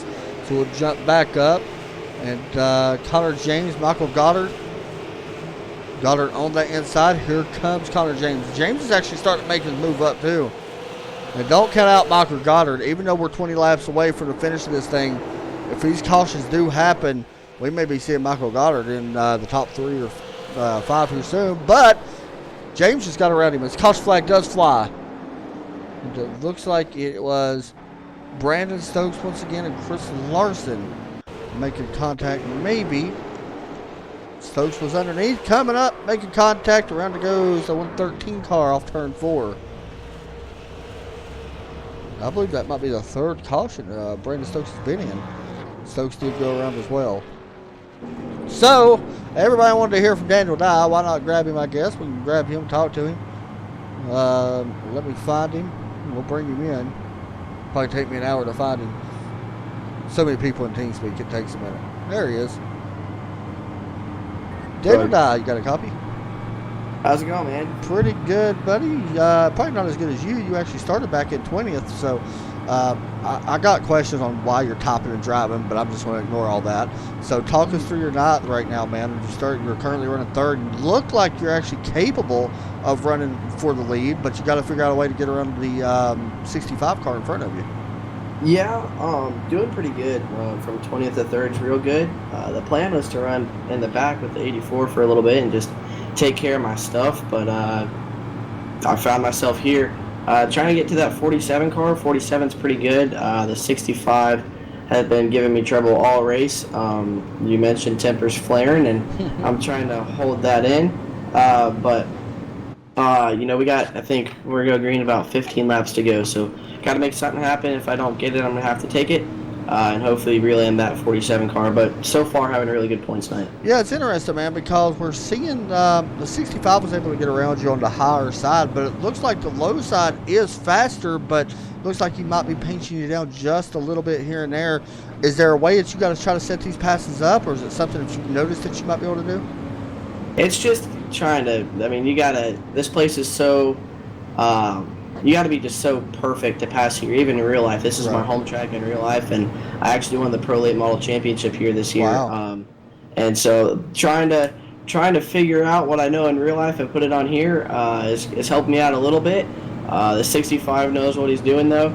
I do it sometimes in real life too. You gotta defend your position, and that's exactly what he's doing. But getting down to it, obviously I want to win. Obviously he wants to also, and so does the 47. So I'm sure we'll have a real good battle for the lead here. Man, go out here and see if you can win at your home track. I know you got a lot of people pulling for you, so good luck. We'll be up here watching you. Thank you, sir. Thanks, buddy. That was Daniel Dye. You all wanted it. You got it. And he's going to be restarting 3rd. It's interesting because I know we just talked to him, but it's so tough to pass, man. The only one I'm really seeing passing people right now is Connor James back in 6th now. He's able to make some passes. But it seems like, it's been very tough for the most part. And I don't know if the weather's still the same or not. As we go back green, it is still the same. So pace car's going to drop out. We're going to find out. 15 laps to go. Green flag does wave. And the 47, another great restart. Here comes Joe Lawrence on the inside, trying to take that 3rd spot away. Watch the 43 for the drive off. He is going to get it. There it is for now. And that's where the battle is going to lie right now inside the top 5 is between them 4 cars as you start to see the 16, Ryman Castle, work his way up through the field. Oh, yeah, say that. He may go around. He gets a big shot from the back of the 04. Here comes the 37. It is Michael Goddard looking to try to take that spot away. We'll see if he's able to do it on that low side. Remember, we haven't seen many people pass on that bottom side at the moment. And the 37 going to push up there just a hair. Got to be careful not to make too much contact. He does have the nose out front. There's also some pressure being put on for third right now as these two guys keep going at it. There you go. You see the 43 getting a bumper put to him from Joe Lawrence. Lawrence trying to move the 43 up the track. A lot of beating and banging right now for this third position. Riding on board, looking back at Joe Lawrence as the lap 90 now on the board, coming to 91. Watch for that 28 to maybe give another shot here to that 43. He's looking. There's a little bit of a bump there. He's going to send him into the corner. It says the 28 up wide, and I'm sure Daniel Dye right now pretty livid right now for that top spot for the third position that is. Here comes the 28 underneath Daniel Dye for third. Another door shot as they work out turn number 4. Here comes Ryman Castle to the inside. And I believe the 43 might be able to hold him off for the time being. He will. Daniel Dye drops back to fourth, and I'm going to be honest, Joe Lawrence might not want to get that 43 back up near to him. And we stay green. Looking back here, Michael Goddard still battling. We do got a slow car on track. Chris Larson right now on the track, really slow. He is rolling, but kind of moving a little bit slow at the moment. Remember, we have no green-white checkers, so if the caution flag waves, it has to wave now in order to get another chance at a run. And these cars kind of single back out. Here comes a pass right now. The 28 sends the 65 up the track. Joe Lawrence right now on a mission, putting the bumper to people. Will he have enough time to catch Kyle Edgar? He's going to maybe touch doors with the 65 coming out of turn 2. And side by side, the brakes are glowing red on the side of that 28 car. You see how much brake input they're actually using. Look at the rotors glow. And here they go back down as you see him take that second spot away. That's 28 Joe Lawrence on a mission right now. Started back in 5th, not waiting any longer. He's ready to go try to run down this leader. As we are coming to 4 to go, Kyle Edgar has kind of gapped out. Looking at the times, it is about even between 1st and 2nd. Last time by, the fastest car on track actually going to be the leader with a 5.51. These 3 guys right here not done as well. 3 laps to go. Here comes a bump from the 43 on the 65. He just hit him. He spun him to the inside. He backed off. Didn't want to turn him. He's going to lose multiple spots. The 16, Rahman goes underneath him. Here comes the 37. Here comes back the 43 looking to the inside of Michael Goddard. At the line, by the way, Kyle Edgar able to put the gap, keep the distance right now between 1st and 2nd. Joe Lawrence was faster. White flag going to be in the air this time for Edgar in that 47 as he works down into turn 1. Will he be the winner at New Smyrna? Here he works off turn 2. Quarter mile left to go as they work into 3. Caution starting to happen behind him. Big wreck behind him. Christopher Ball, Daniel Dye involved. Out of turn 4, the winner is going to be Kyle Edgar picking up the win at New Smyrna after starting 16th in this one. We will get a look at that replay as Daniel Dye finishes at 18th. And he may be on the hunt for somebody right now. Crossing the start-finish line. That race is official for him. Probably not happy. We talked about the tempers flaring. He may be looking for somebody.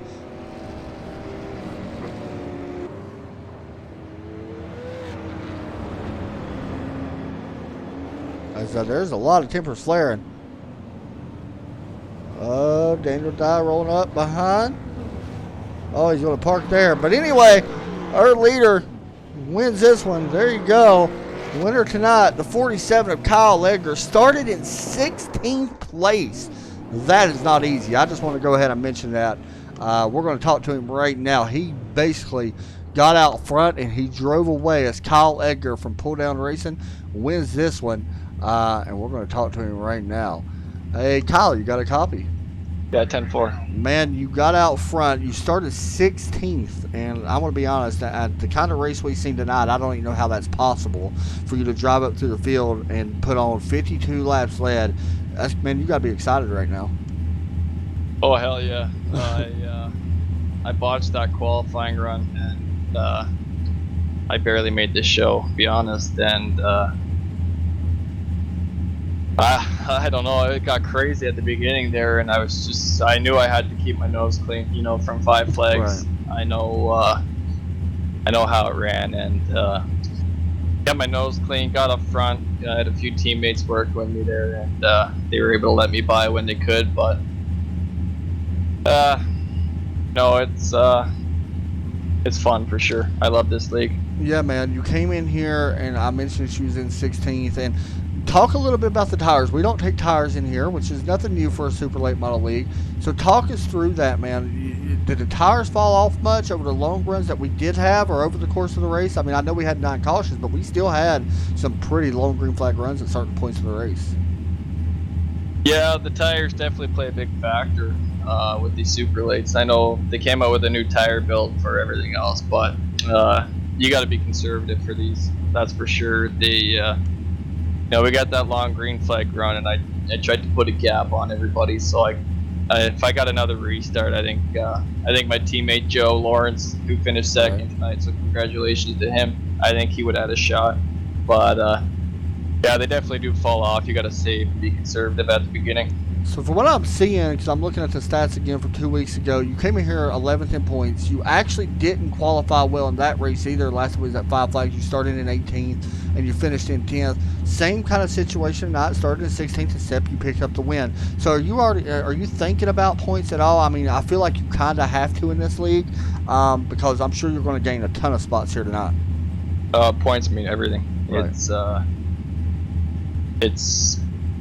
I don't know if you get big hard charge or whatever, but I don't know if I even got that tonight. But yeah, I came in 11th in points, and the qualifying points, they kind of set people ahead, and I didn't get any of those last weekend or 2 weeks ago either, so I didn't get them tonight either. So it's from here on out, it's point raising for sure. Going to New Hampshire, I don't know what to expect there. Yeah, it's definitely going to be unique, man. Well, you come home, finishing top spot tonight here from you, Smyrna, and a great race by you. Any shout-outs or any of that stuff you want to give out? Yeah, I definitely got to give a shout-out to my teammate Joe Lawrence and Connor James. Congratulations to Joe for finishing second tonight. Good to finish.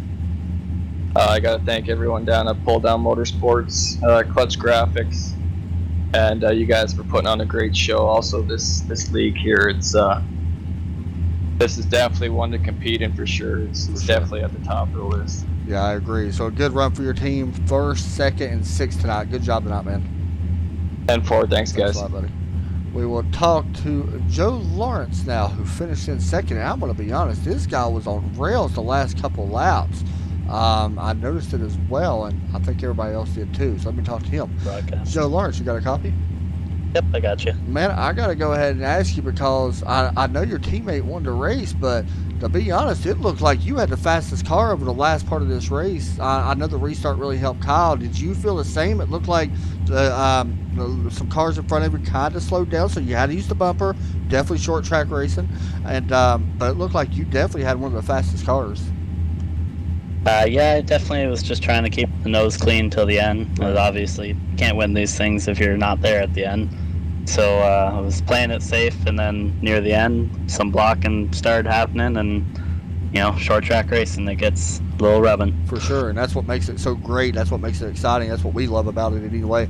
So, man, I got to ask you, I just talked to your teammate about it. We head to New Hampshire next week, and I kind of want to, or 2 weeks from tonight, and I kind of want to skip ahead to that race. How do you feel about New Hampshire, especially driving these super late models there? Well, I'm a fan of the track, so I'm not really sure about driving them with the super late model. I haven't done that personally yet, so I'll be hitting up some practice and seeing how it is, but I definitely think it'll be a lot of fun, and I can't wait for it. Yeah, man, you did a great job tonight, and I actually mentioned I feel like if you had, a few more laps, of course, I think that you could have been there with your teammate and made a really good race. So, man, congratulations. Second place tonight, not too shabby. Any shout-outs you want to give out?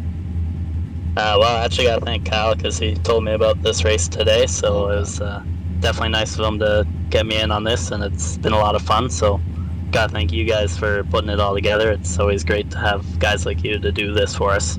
Yeah, man, great job for your first night out. These guys ought to start start putting some respect on your name when they see tonight. So good job tonight. Thank you. Thanks Hopefully a lot, see you soon. For sure. He finishes in second place. Next up, we're going to talk to third place runner-up Keith Pierce, who done a good job. I might want to add, done a good job of holding these guys off, and he did what exactly he had to do. We're going to find Keith right now and bring him in. It might take me a second, so just bear with me. Here we go. Hey, Keith, you got me? Yes, sir, I do. Man, so I got to ask the tough questions. That's one fun thing I get to do with this job. First off, talk us through your night and tell us about the last couple laps. You did a great job of protecting your position. I respect that. You don't see a lot of guys actually doing that, but you did a great job of doing it, and you did it clean. So talk us through your night. Well, to be honest, I'm not really used to the super late model all that much. I don't drive it all that often, so I was just hoping to just kind of putt around in the middle of the field and just hang out. And then a couple of cautions happen, and next thing I know, I'm leading the race and just kind of confused at that point and hoping, all right, well, let's just strap it on and let's go. Yeah, and you started in 13th. You led 21 laps, which is definitely a great night for you to be able to do that. And so I want to talk about a couple of these passes you made. You actually was running a lot different lines compared to what I see some guys do. You actually looked like you preferred the higher line compared to the bottom. I know a lot of guys was trying to dive underneath you and get it, but it seemed like the run off using that middle lane was so good for you. Talk a little bit about that. Well, I've always kind of enjoyed running a line other than other people, because sometimes if you can get it to work, it works out better for you, and it just felt real comfortable to me. So I was able to hang out up there and just let them go by. It was one of those things. I knew I was slower than them. If they can complete the pass, I was going to let them go. But hey, you might have been slower, but you still had 21 laps, so we'll take that. You can't complain. So I know this is definitely a big step up compared to last week's. I know you didn't have a great run last week. You finished 22nd, so definitely a step in the right direction. Talk us a little bit about 2 weeks from tonight, man. We head to New Hampshire, or I believe it was New Hampshire. New Hampshire. So how do you feel about heading to New Hampshire? Different type of track, a little bit bigger and a mile long. How do you feel about heading there in these cars? Well, I'm actually looking forward to it because it'll be the first time I've actually really raced on a bigger track like that. Normally I stick to the short tracks or dirt myself. So it's going to be interesting. It'll be fun to try and learn that and maybe get a good run going or something. I don't know. We'll see. I guess I better start practicing.